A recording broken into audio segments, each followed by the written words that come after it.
ಬಾನ್ಸ್ವಾಡಿ survey number 211ರಲ್ಲಿ ಒಟ್ಟು ವಿಸ್ತೀರ್ಣ 42 ಎಕರೆ 38 ಗುಂಟೆ. ಇದರಲ್ಲಿ 25 ಎಕರೆ 24 ಗುಂಟೆ ಕೆರೆ ಕುಲ ಜಾಗ ಇದೆ. ಅದು ಮತ್ತೆ ಒತ್ತುವರಿ ಆಗಬಾರ್ದು ಅನ್ನೋ ಉದ್ದೇಶದಿಂದ ಅದನ್ನು ಕೂಡ ನಾವು ನಮ್ಮ ಸರ್ಕಾರದ ವಶಕ್ಕೆ ತಗೊಂಡು ಅದನ್ನು ಅಭಿವೃದ್ಧಿಪಡಿಸ್ತೇವೆ.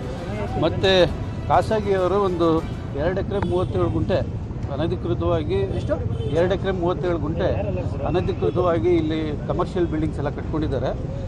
ಮತ್ತು ಬಿ ಡಿ ಅವರು 14 ಎಕರೆ 27 ಗುಂಟೆಯಲ್ಲಿ ನಿವೇಶನ ಬಡಾವಣೆ ನಿರ್ಮಿಸಿ ನಿವೇಶನಗಳನ್ನ ರಚನೆ ಮಾಡಿ ಹಂಚಿಕೆ ಮಾಡಿದ್ದಾರೆ. ಆಮೇಲೆ ಅಲ್ಲಿ ದೊಡ್ಡ ದೊಡ್ಡ ಮನೆಗಳು ಬಂದಿದ್ದಾವೆ. ನಾನು ಈ ಮಾಧ್ಯಮದ ಮುಖಾಂತರ ಹೇಳಲಿಕ್ಕೆ ಇಚ್ಛೆ ಪಡ್ತೀನಿ, ಯಾವುದೇ ಕಾರಣಕ್ಕೂ ಬಿ ಡಿ ಎಯಿಂದ ನಿವೇಶನ ಪಡೆದು ಮನೆಯನ್ನು ಕಟ್ಕೊಂಡು ವಾಸ ಮಾಡ್ತಾ ಇದ್ದಾರೆ. ಅವ್ರಿಗೆ ಯಾವುದೇ ರೀತಿ ತೊಂದರೆ ಕೊಡೋದಿಲ್ಲ. ಅದು ಸರ್ಕಾರದ ಮಟ್ಟದಲ್ಲಿ ನಿರ್ಣಯ ಆಗ್ತದೆ.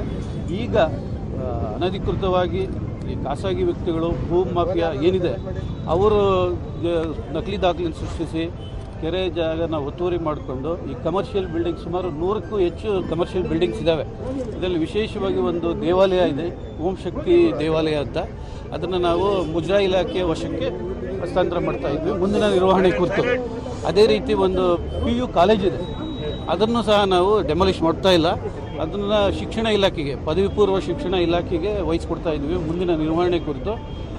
ಮತ್ತು ಉಳಿದ ಕಟ್ಟಡಗಳು ಏನು ಅನಧಿಕೃತವಾಗಿ ಸರ್ಕಾರಿ ಭೂಮಿ ಇದು ಕೆರೆ ಜಾಗದಲ್ಲಿ ಒತ್ತುವರಿಯಾಗಿ ನಿರ್ಮಾಣ ಆಗಿದೆ, ಅದನ್ನು ತೆರವುಗೊಳಿಸೋ ಕಾರ್ಯಕ್ರಮ ಹಾಕ್ಕೊಂಡಿದ್ದೀವಿ.